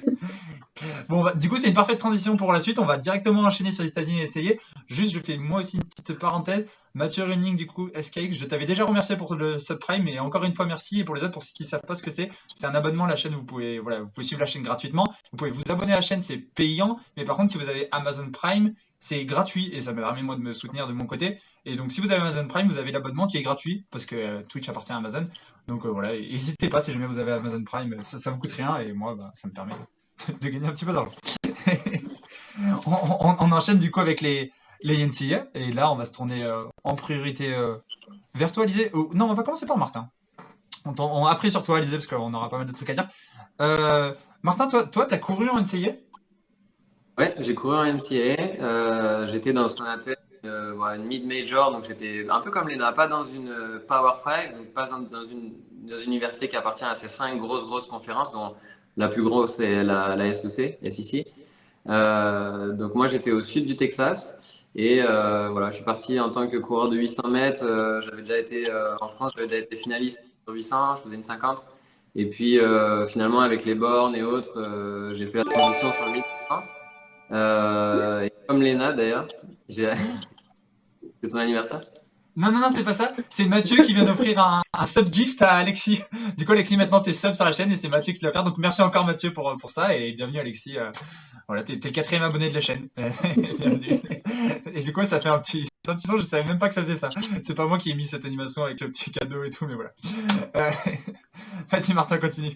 Et ouais, donc j'ai participé au NCAA Country, Indoor, Outdoor. Donc je me suis qualifié au NCAA Preliminaries, donc c'est les États-Unis coupés en deux. Donc sur 1500, 800, il faut être dans les 48 meilleurs de la région ouest-ouest. Donc Texas et Californie, c'est la région ouest. Et donc là, il y a série finale. Et ensuite, les 24 meilleurs les 24 meilleurs, donc 12 meilleurs de la ouest et la est vont à Oregon là cette année. Des fois, c'est à Austin. Et donc, il faut se dire qu'à chaque fois, il faut passer 2 tours. Et ceux qui restent à Oregon, c'est vraiment la crème de la crème, quoi. Et donc, moi, j'ai eu la chance d'aller j'étais au préliminaire, ce qui était déjà pas mal. Donc, voilà. Ok. Ouais, donc tu as quand même connu tout ce monde universitaire d'assez près en tant qu'athlète, maintenant plus du côté businessman, mais tu l'as connu aussi en tant qu'athlète avant ça. Alizé, toi, tu es complètement dedans, puisqu'on en parlait. Il y a eu les finales NCAA, donc première division, qui se sont déroulées cette semaine, quoi. C'était sur toute la semaine dernière, auquel tu as participé au lancer de javelot, auquel tu as pris la 2e place en battant ton record personnel de 2 mètres. Raconte-nous un petit peu justement cette compétition, comment tu l'as vécue? Oh là là, mais enfin, juste incroyable, hein. Clairement, je le dis, je le redis, c'est pour l'instant le meilleur souvenir d'athlète que j'ai. Et bon, j'espère que je vais en créer d'autres, mais celui-là, il est vraiment ancré et c'était juste incroyable. Et le stade, incroyable, la perf, enfin, tout a fonctionné et j'en suis ravie, quoi. Ah, bah, tu m'étonnes, quoi. Comment ne pas être ravi quand on fait ça? Tu y allais pour jouer un petit peu le podium ou pas du tout? Tu y allais dans quel objectif, toi? Ben, honnêtement, avant la compétition, du coup, à l'issue du tour préliminaire, la région Est-Ouest, je crois que j'étais sixième perf de ce tour-là. Du coup, je me disais, ok, c'est relativement proche du podium quand même, ça se fait. Mais sachant que les premières, elles étaient très proches des 60 mètres. Et moi, j'avais un record à 55 mètres, du coup, avant la compétition. Du coup, je me disais, honnêtement, tout est possible. C'est du javelot, tout est possible et c'est un lancer. Il peut y avoir des conditions climatiques qui jouent pas en faveur de certaines athlètes et en faveur de d'autres. Enfin bref, vraiment, je suis partie assez sereine dans le sens où je me suis dit tout est possible et juste prendre du plaisir parce que c'était vraiment ça. Je suis arrivée sur le stade et j'étais juste comme une gosse, trop heureuse d'être là et voilà. Ah oui, tu m'étonnes. J'en profite juste, encore une petite parenthèse, mais j'ai plein de subs, donc merci à Jaou69008 qui vient lui aussi de s'abonner à la chaîne, donc merci pour ça. Ouais, tu m'étonnes, quoi, comme une gosse, c'est complètement fou. Nelson, d'ailleurs, t'avais regardé le concours en direct, quoi, tu t'avais suivi un peu ça en direct ou... J'ai vu le premier lancé, justement, Mhm. que quand tu bats ton record. Et puis après, j'ai pas vu tout le concours parce qu'il montrait un peu plus les courses et puis les concours ils étaient sur une autre chaîne. Ouais. Tu devais quand même être content de voir des Français qui brillent. Après, Nelson, Oui, toi, t'es pas français, toi, t'es suisse. j'ai la double nationalité. Donc, t'es quand même content quand il y a des Français qui brillent. T'es français du coup? Hein? T'es français du coup? Tu te sens plus français ou suisse? Non, ensuite, c'est un peu plus. Bon, je sais pas, en fait, ça dépend comment. Mais tu soutiens les Français, quoi. Quand il y a des Français dans une compétition, tu Oui, les après, soutiens. oui, je soutiens. Bah, j'étais content quand j'ai vu ce qu'il a fait Damien. Quand il a commencé sa saison, il bat son record. Et puis après, même Alizé et tout, c'est super. Et puis surtout cette année, c'est les deux seuls qui ont représenté la France justement aux États-Unis. Vu que on a eu l'habitude d'en avoir plusieurs quand même. Je crois que c'était en 2019, il y en avait eu 5. Mais là, cette année, il y en avait 2. Et puis au début, c'était quand même assez mal parti. Et puis de les voir déjà, ils étaient bien classés dans les bilans déjà, aussi américains. Donc c'est super. Merci à Juju5130, ça s'arrête pas. Qui a lui aussi ce sub à la chaîne, on a entendu le petit champion du monde. Donc merci à tous, hein. Nelson, Vincent qui te mettait une petite cartouche dans le chat en disant que tu dormais et que c'est pour ça que tu n'avais pas regardé le truc, que tu étais un mytho depuis le début, que tu dormais Non, même pas. pendant toutes les soirées NCA. Tu regardes juste les résultats en fait le matin et il nous met des tweets comme ça pour faire style qu'il a regardé. Et Alizé, j'ai une question. T'as eu genre le Ouais. maxi trophée? Sur le quoi? T'as eu un trophée, non? Une sorte de coupe? Ouais. C'est énorme, non? Ouais, non, pas. Enfin, il fait cette taille-là. Je peux aller le chercher si vous voulez, mais genre, il est. Ouais, vas-y, va le chercher, avec C'est pas. plaisir. Ouais. Ah, Attends. vas-y, attends, quand même. C'est pas tous les jours qu'on voit un trophée Parce qu'on NCAA. les voit à chaque fois avec leurs photos, ils sont avec leurs trophées, le truc elle a l'air genre super lourd, super gros. Ouais, c'est... Des teams et individuels aussi. Comment? Il y a les trophées Collectif et individuels. Ouais, collectif, ouais. Ah ouais. Le Waouh. voilà. Franchement, ça doit être quoi, c'est cool, toi, ça te fait vraiment une fierté, tu gardes ce truc toute ta vie, et c'est vraiment... Ah ouais, non, mais celui-là, je suis Rendre fan. compte que déjà participer au NCAA c'est la classe et aller chercher une médaille c'est pas tous les jours quoi. C'est comme on va le voir dans toutes les courses il y a parfois un top niveau mondial quoi. Ouais, carrément. Course et épreuve pardon. Carrément. Merci à Mathieu qui a encore offert un sub et cette fois c'est Léna qui est le reste propriétaire. Léna, maintenant tu fais partie de la famille. Voilà, t'es abonné à la chaîne donc t'auras des petits émoticônes. Tu peux mettre des petits émoticônes dans le chat, mais t'as pas de chat, Léna, malheureusement. Quand t'es sub, t'as le droit des émoticônes que les autres n'ont pas. Voilà. Et Lolo Corsi qui vient de se follow à la chaîne et qui a dit qu'on était tous beaux gosses. Donc merci, merci à toi, Lolo. Bon, on reste un petit peu sérieux. Alizé, ouais, du coup, on vient de voir ton ton beau trophée. Toi, pourquoi au départ t'as décidé de partir aux États-Unis justement? On avait déjà eu un petit peu cette discussion et ce débat-là, mais justement, je voulais revenir un petit peu avec toi là-dessus.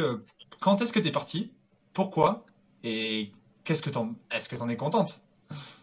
Je crois que déjà la dernière réponse, vous la Moi, c'est ça, je suis connaissez. d'accord mais bon, je suis obligé de demander.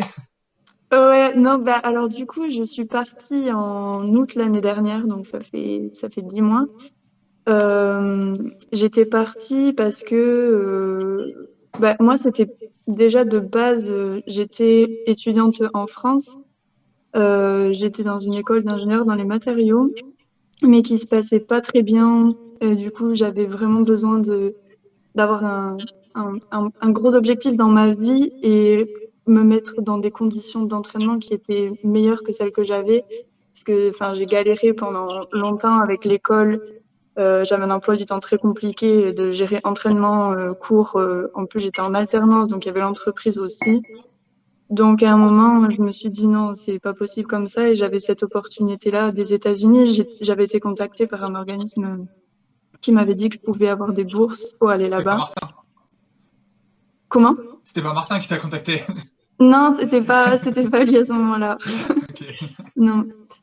Et du coup, voilà, bah, j'avais saisi l'opportunité et je me suis dit, ouais, enfin, vraiment là, c'est ce qu'il me faut et j'ai très bien fait. Enfin, franchement, j'en suis mais ravie, ravie, Ok. ravie. Ouais, bah, tu m'étonnes. Vu les résultats, voilà, ça marche pas pour tout le monde, les États-Unis. Ouais, Mais pour toi, on peut dire que ça a complètement, ça a marché, quoi. ouais, Euh, j'ai une question pour toi et juste je réponds à Lolo qui dit ça doit coûter une blinde de faire ses études aux USA. Alors oui, tu as raison, ça coûte très cher, mais quand tu es très doué pour le sport, comme c'était le cas de Léna, de Martin et d'Alizé, tu as des bourses qui t'aident pas mal à y aller là-bas et justement, voilà, pour ceux qui veulent aller là-bas, il y a quand même des bourses pour Sabri Margot qui vient de mettre le message en avant pour 500 points de chaîne. Bref, et du coup, Stéphane Bertrand qui te demande oui, donc tu n'en avais pas parlé, qui te demande pourquoi tu t'es mis au javelot. C'est vrai qu'en France, on n'a pas une forte école de lancer de javelot, on en parlait justement avant, et pourquoi cette discipline? Et bah, tant mieux, parce que voilà, on n'en a pas et on a besoin de filles comme toi qui s'y mettent. Mais pourquoi tu as décidé de te mettre sur cette discipline? mais je pense que, enfin, déjà, j'ai pas commencé par le javelot vraiment. Enfin, quand j'étais plus jeune, je faisais plus de la perche, et après j'avais le javelot à côté. Où finalement je lançais loin mais sans trop m'entraîner. J'étais pas si passionnée que ça pour le javelot. Et au final, bah, à force de côtoyer des gens qui me disaient que j'avais du potentiel là-dessus, je me suis dit, ok, peut-être qu'il y a quelque chose à faire. Et c'est là que j'ai commencé à aimer ce que je faisais au javelot. Mais du coup, de base, je sais pas, c'était vraiment... Enfin, j'étais attirée par les épreuves qui avaient l'air plus... C'est pas compliqué, mais enfin, j'étais pas très douée pour courir vite ou longtemps ou quoi que ce soit, et j'étais plus attirée par les épreuves un peu différentes, si je peux Les dire épreuves ça. techniques peut-être? Parce que le javelot, c'est Ouais, assez technique quand même. technique, ouais, probablement. Ouais. Ok, ok. Bon, voilà, donc tu as ta réponse. Bertrand, Léna, Nelson, je sais pas si vous avez des questions un petit peu pour Alizé. Ou Martin d'ailleurs, si tu as des questions aussi, n'hésitez Moi, pas, hein. du coup là, t'en es où dans tes études? T'as validé quoi? Tu fais quoi comme études aux États-Unis? Enfin, tu peux nous en dire plus? Alors du coup, niveau études, j'ai complètement changé de domaine. Je fais un bachelor qui s'appelle Liberal Studies. Je sais pas trop, enfin, je sais pas si tu connais ou pas. Ouais, Euh, je sais pas trop comment traduire ou comment. Je sais pas, Martin, tu traduirais ça comment? Liberal Studies? Ouais. ouais. Après, c'est un peu psychologie, c'est assez général. Psychologie pour des cours sur la motivation, j'ai de l'éthique, du leadership. C'est quelque chose de très large. Mais j'avais pas trop eu le choix sur le choix de mon bachelor, du coup, parce qu'il ne voulait pas me prendre mes crédits que j'avais obtenus en France. Donc, c'était un peu, voilà, C'est l'option. pour Mais je ça. mettais ma priorité sur l'athlète pour le coup. Léna, je te dis juste parce que tu vois pas le chat, t'as Anaïs Kemener qui te passe le bonjour dans le 93, si tu vois qui Ah c'est. oui, Anaïs, oui, Anaïs, elle fait de la course de longue durée et Ok. elle a été, bah ouais, genre elle fait du 100 km et tout maintenant et je crois qu'elle a été championne de France il y a quelques années sur, je sais pas si j'ai des bêtises, sur 10 km ou sur marathon. Ok. un truc comme ça. Et voilà. Et Anaïs, elle a la particularité de s'être fait opérer plusieurs fois du cancer. Enfin, elle a eu un cancer, un début de cancer du sein. Et elle est à chaque fois revenue et elle fait des super perfs. Donc voilà. Coucou. Ok, Anaïs. Nelson. Oh yes, marathon, il dit. Nelson, Martin, des questions pour Alizé? Oui, moi, je lui ai demandé pourquoi tu as choisi Arizona State. Est-ce que c'est eux Parce qui t'ont que choisi? Arizona State, parce que je cherchais à trouver une université où il y avait un coach qui était bien réputé niveau javelot, parce que les États-Unis sont plutôt connus pour être performants dans le lancer de disque, le lancer de poids, ou voilà, au niveau mondial, ils sont vraiment très très bons. Marteau, mais le javelot, c'est toujours plus compliqué. Donc, j'avais demandé des conseils à des lanceurs de javelot qui étaient aux États-Unis, des Américains, enfin notamment un groupe sur Instagram qui s'appelle USA Javelin Project. Ah oui, carrément. Ouais, et du coup, il m'avait dit, bah, écoute, moi, il y a ce coach-là, par exemple, qui est très bien. Il y avait un autre coach aussi, North Dakota, qui était aussi très réputé. Donc voilà, c'était comme ça que j'ai choisi Arizona State. Et Ah, c'est pour la bon. chaleur au passage, parce que la météo, c'est un peu, c'est l'été toute l'année. D'ailleurs, si il y en a qui veulent en savoir plus justement sur une université, tout ça, on avait déjà fait une émission pas mal là-dessus justement sur un peu le système universitaire américain, tout ça. Donc je vous mets juste le lien dans le chat de la première émission qu'on avait fait sur les États-Unis si vous voulez checker. Martin avait fait aussi une émission là-dessus. On peut la trouver où, Martin, ton émission sur le Facebook et sur le site, non? Ouais, soit sur YouTube, Track and Show pour meilleure qualité. Et sinon, vous la retrouvez sur à la page Elite Track and Field de Facebook ou sur la page Tu me dis comment sur YouTube? Je vais mettre le lien, comme ça on mettra les deux si les gens YouTube. ils Bah, veulent ça, checker. Track C'était and quand même une Show. belle émission avec Marie Zévan GP, donc c'est quand même une émission de qualité. Track, comment tu m'as dit? Track and Show. Track and Show.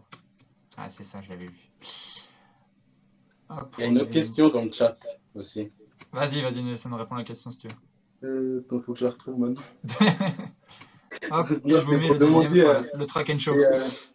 pour demander, et on demandait justement quels sont tes modèles au javelot. Alors, c'est en ce moment, alors je vais écorcher son nom, du coup je vais éviter de le dire. La polonaise. Ah, purée, personne n'arrive à le dire. On avait eu le débat avec PJ, déjà, même PJ qui connaît tout était incapable de dire son nom, donc Ah ouais, c'est trop compliqué. mais qui a explosé Ouais. cette année, qui a lancé à 71 mètres. Ouais. Ouais. Ouais, par exemple, elle. Ouais, mes modèles, ils sont. Ouais, notamment elle en ce moment. Et pas Ouais. chez les hommes, tu regardes vraiment que chez les femmes ou? Non, chez les hommes. Bon, Alors, je peux quand même essayer de dire son nom, c'est j'adore.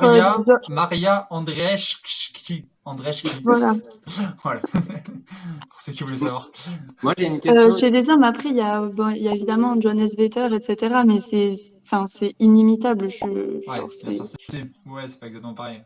Ouais, en termes de solidité, développement. Enfin, bon, voilà, c'est le seul qui peut faire ça. Donc, voilà, c'est un Est-ce que tu modèle. te jettes par terre quand tu lances ce javelot ou pas?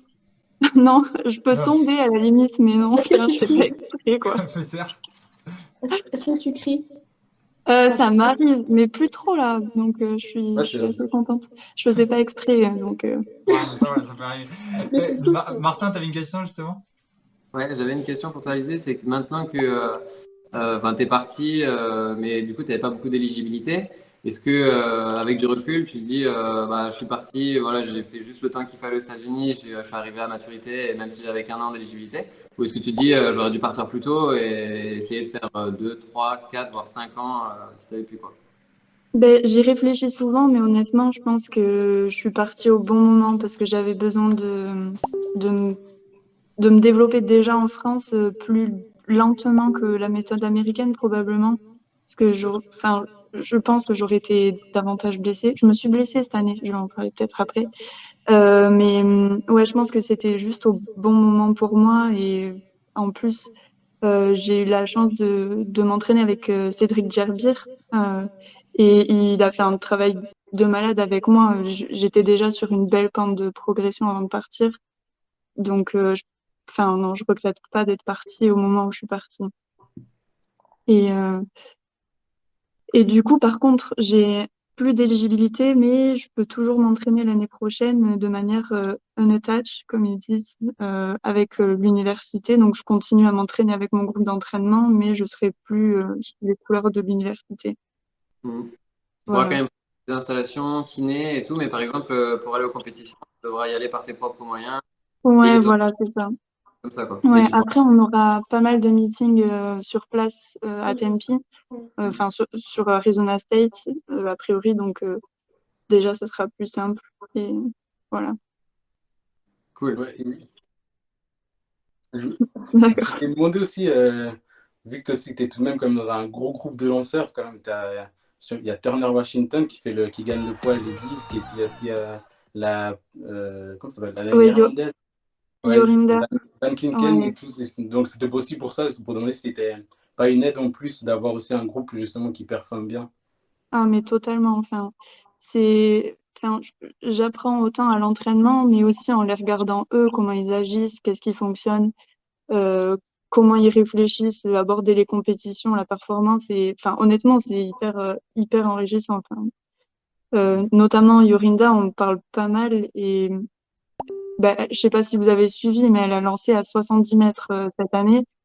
Elle a 21 ans, c'est juste stratosphérique comme performance enfin, elle ouvre les yeux sur le fait que tout est possible et que voilà, faut y croire, il faut croire en soi et voilà, bref, tout est possible. Donc oui, c'est hyper motivant d'être avec des athlètes comme ça dans un groupe. C'est une vraie chance.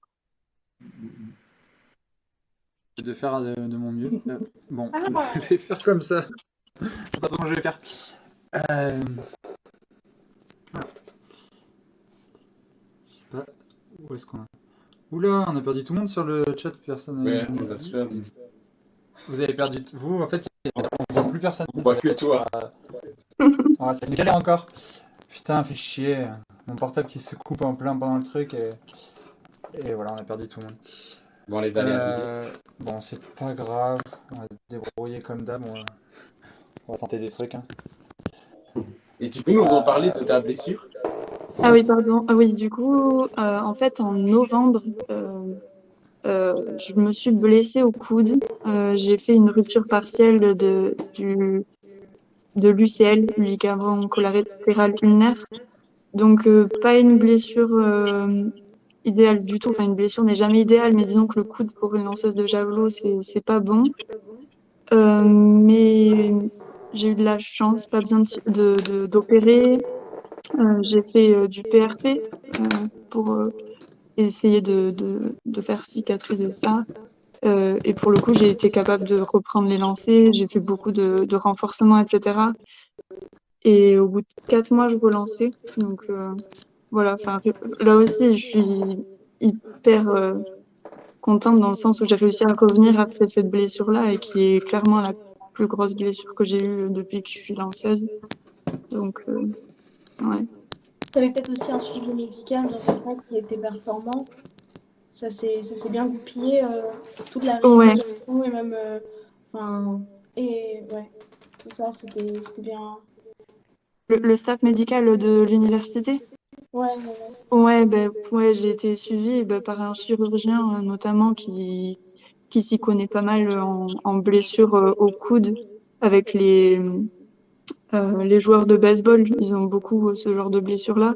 Donc ils s'y connaissaient très bien et peut-être que si j'avais été ailleurs et je me serais blessée, on m'aurait opéré et là j'en avais pour plus d'un an, quoi. Alors que là, je peux lancer et à 100% sans problème. Maintenant, j'ai eu des petites périodes de doute, mais maintenant, je suis bien. Ouais, t'es confiante. Ouais. Tu peux. Et du coup, la suite de la saison. Ah oui, la, bonne question, Léna. la suite de Ouais, la la suite saison. de la Là, t'es saison, retour en ben, France. Ça va le comme... décalage horaire pour l'instant? Pardon? Le décalage horaire, ça va pour l'instant? T'as réussi à gérer? Ouais, ça va, ça va. Bon, Franchement, c'est plus dur. ça va. Je commence à m'y faire. Ça fait 2 jours, mais ça ira mieux pour les élites. Du coup, ça Ouais. sera ça la suite de la saison. Les Ok, élites? les Ok. élites. Ok. Ouais. Parce que t'es senior 1? Attends, je crois que je suis senior 2. Je Senior suis 2. plus trop parce que T'es dans senior, ça fait pas plaisir. Du coup, je compte t'es pas. dans quelle année? T'es dans quelle année? Comment? T'es dans quelle année? 97. Ouais, Seigneur 2. Désolée de te le dire. Ouais. Ouais, t'es jeune encore. Ok, donc les élites dans 2 semaines. On a une question pour toi, Léna. Ouais, non, il y a pas mal de questions dans le chat. On va pas répondre à tout. Mathieu, par contre, tu posais une question sur le cross avant. Le cross, je pense que c'est une très bonne idée. Ta question est très bonne.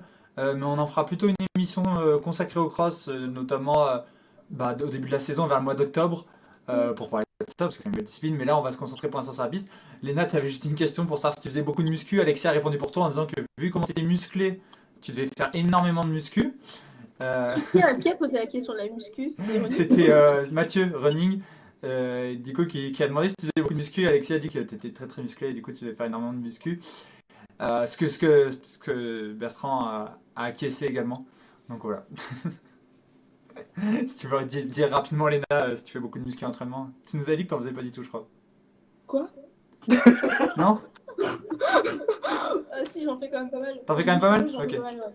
Non, c'était pas toi, c'est normal. C'est Léna Lebrun qui nous a dit qu'elle en faisait pas du tout. Tu te rappelles, aux États-Unis, Ouais, c'est ça. j'avais posé la question, elle a dit qu'elle en faisait pas du tout. Non, j'en fais 2 fois, voire 3 fois. Donc oui, je suis plutôt pas mal dans une salle de muscu. Ok. Bon, on va quand même enchaîner sur CNCA parce qu'on a beaucoup parlé de la perte d'Alizé. D'ailleurs, si vous avez encore des questions pour Alizé, vous pouvez y aller dans le chat, mais voilà, on le posera au fur et à mesure. Mais quand même, il n'y a pas que Alizé pendant CNCA, même si de notre côté français, on l'a beaucoup regardé. Mais il y a eu d'autres grosses pertes. Donc voilà, je vous ai demandé à chacun de me dire l'athlète qui vous avait le plus impressionné pendant cette semaine de finale. Donc voilà, je vous propose de me dire ça un peu chacun à votre tour. On va commencer par Alizé tout à l'heure. C'était les anciens qui ont commencé, maintenant les petits nouveaux qui vont commencer. Vas-y, Alizé, toi aussi qui t'as impressionné et vraiment la future star pour toi de l'athlétisme peut-être.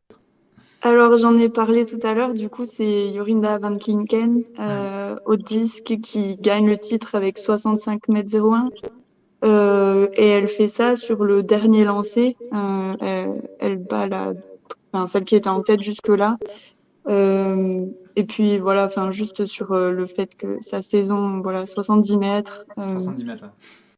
Ouais, clairement. Et elle a 21 ans, non, mais juste le rappeler, ça, c'est incroyable. Donc, ouais, voilà. 70 mètres au disque à 21 ans, je pense que voilà, t'as tout dit. Ouais, ça paraît même pas humain. Ouais, juste, voilà, on sait que les lancers, c'est plutôt voilà, maturité plutôt tardive, 21 ans au lancer de disque, c'est très très très très jeune. Et être déjà à 70 mètres, c'est monstrueux. Donc bon, voilà, on va la suivre avec attention. Elle est hollandaise, c'est ça? Je sais pas si tu l'as dit, ouais, mais c'est ça. Ouais. elle est hollandaise. J'allais dire encore fait chier, mais je me suis fait engueuler tout à l'heure par ma mère sur le chat, j'ai vu qu'il m'a dit d'arrêter de dire des grands mots. Mais, bon, on a fait un peu chier pour les médailles pour Mélina par exemple, mais Mélina, on ne sait pas encore combien de temps elle va rester, mais Mélina, je cherche encore quelques saisons, et en tout cas pour le même poste français. Mais bon, on va la suivre avec attention. Un bon choix. Toi, Martin, tu voulais nous parler de qui justement qui t'a le plus impressionné? Du coup, je vais changer un peu. Je vais pas parler de demi-fond, même si il y a eu des perfs magnifiques sur 8, 15, 5000, 10 000, enfin des perfs vraiment de haut de volet. Mais une perf qui est peut-être passée un petit peu plus inaperçue.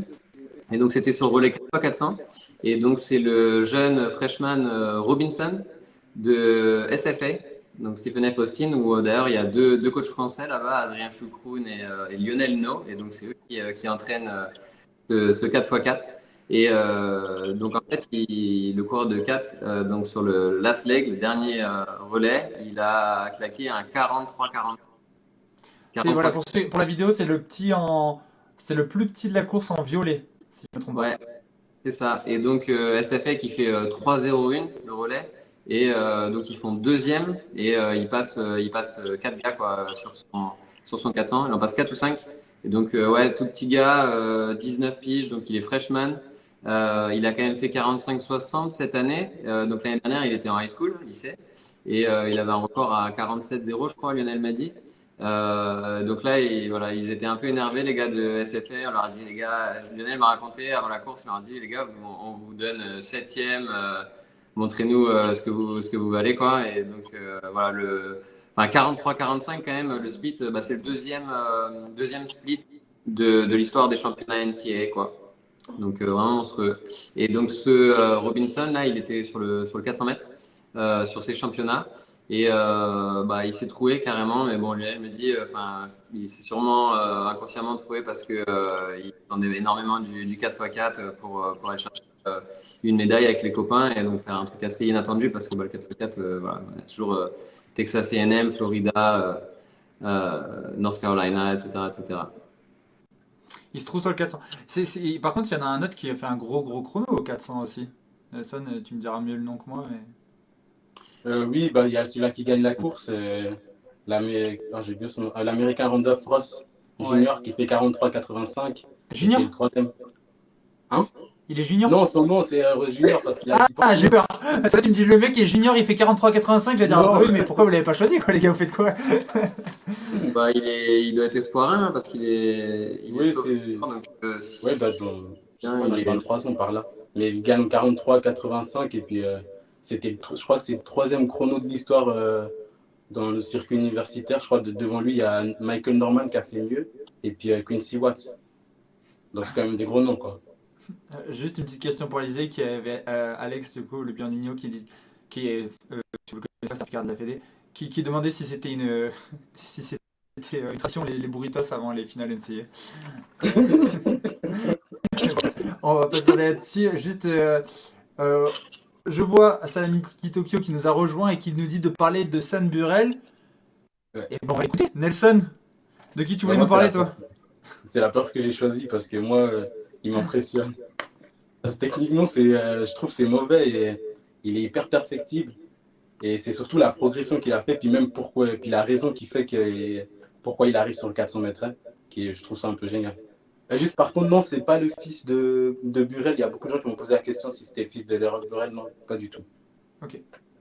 C'est juste, ce week-end, il a battu le record du monde junior du 400 mètres, puis c'est devenu aussi le premier junior à descendre sous les 48 secondes.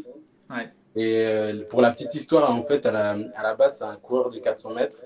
Mais vu que son université, cette année, jouait le titre par équipe, il n'allait pas servir à grand-chose à courir le 400 mètres parce que c'était le troisième coureur de son université. Donc, avec son coach, sont partis de l'idée, après la saison hivernale, c'est qu'on te met sur du 400 mètres, vu qu'il avait déjà fait du 110 mètres plus jeune. Et puis après, il a commencé au mois d'avril en courant en 50-83. Et puis après, ça fait que des sondes. Fin avril, il était en 49-12. Au championnat de conférence, il fait 48-92. Et après, là, l'explosion, c'est au NCA où il fait 47-85. Et tu vois que même si techniquement, c'est pas très bon, mais il se base sur sa vitesse de base qui fait que, tu vois, il revient sur la dernière ligne droite, il court et tout. Puis il est vraiment, je sais pas, je trouve, ça impressionne, quoi. Parce que vraiment, on voit que sur sa mauvaise jambe, il est pas très bon. On voit que techniquement, il y a encore plein de choses à travailler, mais je trouve qu'il faudra faire attention à lui. Puis justement, cette semaine, au championnat US pour les sélections, il pourrait peut-être choper une des 3 places pour aller au jeu. Ouais, non mais tu as raison de le dire, la perf est exceptionnelle et quand on voit la façon dont il l'a fait, moi j'ai pas la vidéo malheureusement, j'avoue que je sais pas pourquoi j'ai pas la vidéo là, mais voilà, Salamaki Tokyo du coup qui disait c'est pas mauvais sa technique, c'est éclaté au sol, il disait mais c'est vrai qu'il est très très mauvais techniquement, c'est peu de le dire, et il court en 47, donc on se dit peut-être qu'il sera jamais bon, mais le jour où il devient bon techniquement, qu'est-ce que ça va faire, quoi. Après, je sais pas ce qu'il va aller sur 400 plats, parce que pour courir 47 en passant comme ça, il doit quand même pas être mauvais sur 400 plats. Cette saison, en hiver, en salle, il a fait 45-57 en salle. Ouais. Honnêtement, je pense qu'il vaut au moins un 44, un très petit 44, quoi. Après, un 47 comme ça sur les, c'est sûr qu'il vaut un très petit 44 à mon avis.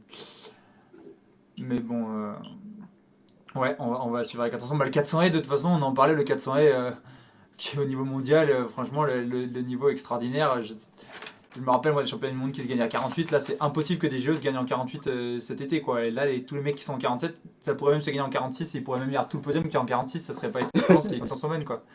C'est voilà, le niveau du 400 actuellement, masculin et féminin, c'est quand même vraiment un délire. De qui, toi, qui t'a plus marqué? marqué? Le 400 c'est super, ça fait la transition parce que. Ouais, le 400 c'est vrai, on irait. D'Anna Coquerel. Alors, Anna Coquerel, elle a 23 ans. Elle a le même âge que Alizé, c'est une 97. Elle est championne du monde à bite gauche en 2016 junior sur 4H. Et Anna, elle a la particularité de doubler en fait 100 haies et 400 haies. Et elle a fait le doublé ce week-end. Donc voilà, elle fait le doublé. Enfin, je crois qu'elle a ses finales le même jour. Nelson, je sais pas si tu le 12. Et elle fait record en série sur 100 haies, donc elle était bien en forme. 12,54 et elle fait 12,58 en finale. Et sur 4H, elle fait 54,68 en finale.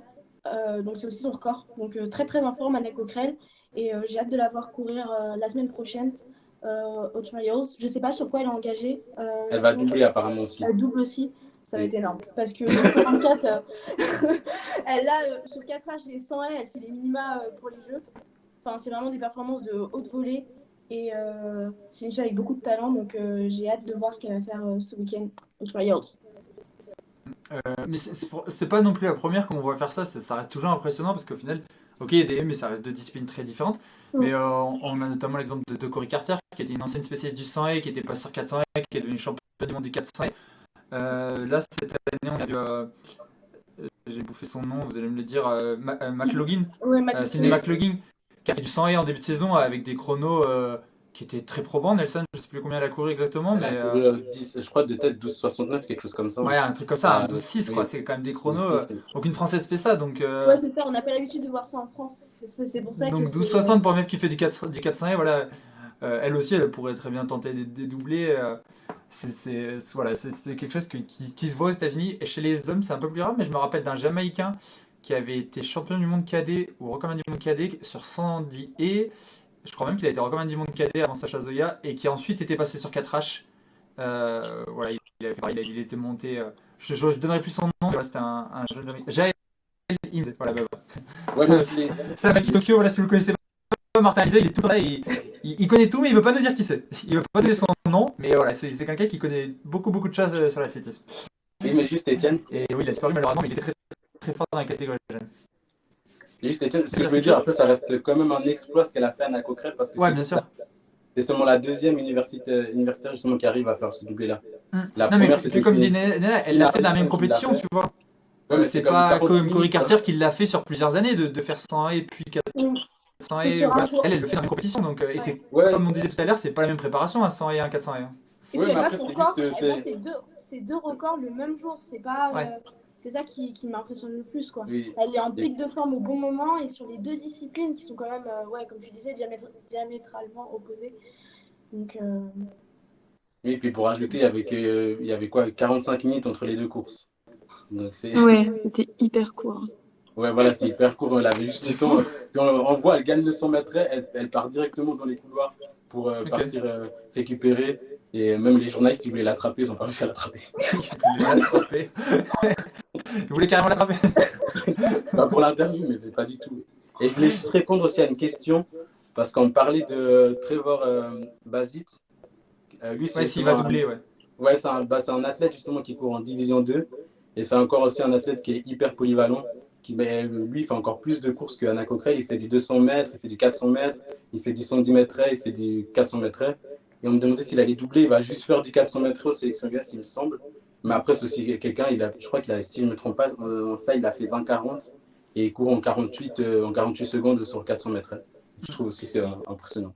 D'ailleurs, ça me fait penser à Diane que j'ai vu tout à l'heure dans le chat qui d'ailleurs s'était abonnée. J'ai oublié de la remercier. Diane, merci à la chaîne. Et Diane, voilà, qui voulait qu'on fasse une émission sur la pluridisciplinarité et ce que ça pourrait apporter de bénéfique. Et voilà, on voit qu'aux États-Unis, c'est beaucoup plus développé qu'en France. C'est quelque chose qui pour eux de faire plein d'épreuves et de ne pas se spécialiser dans une épreuve. Donc voilà, on fera une émission là-dessus, c'est sûr. Je ne sais pas encore quand, mais c'est sûr qu'on fera une émission là-dessus, justement, sur les bienfaits de la pluridisciplinarité ou pas. Et c'est oui, je bug un petit peu. Dès le lycée, en fait, il court un max en fait, pour représenter l'école, marquer un max de points. Et du coup, voilà, il faut courir ou sauter.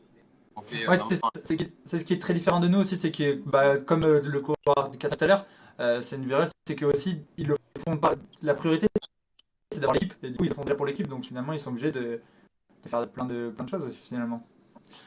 Et des fois des choses sur lesquelles ils ont pas forcément c'est pas forcément la première discipline qui ferait. Moi, j'ai quand même choisi quelqu'un aussi. Bon voilà, c'est pas une surprise non plus, mais moi j'ai choisi Tingmu, parce que c'est un peu de ces finales NCAA.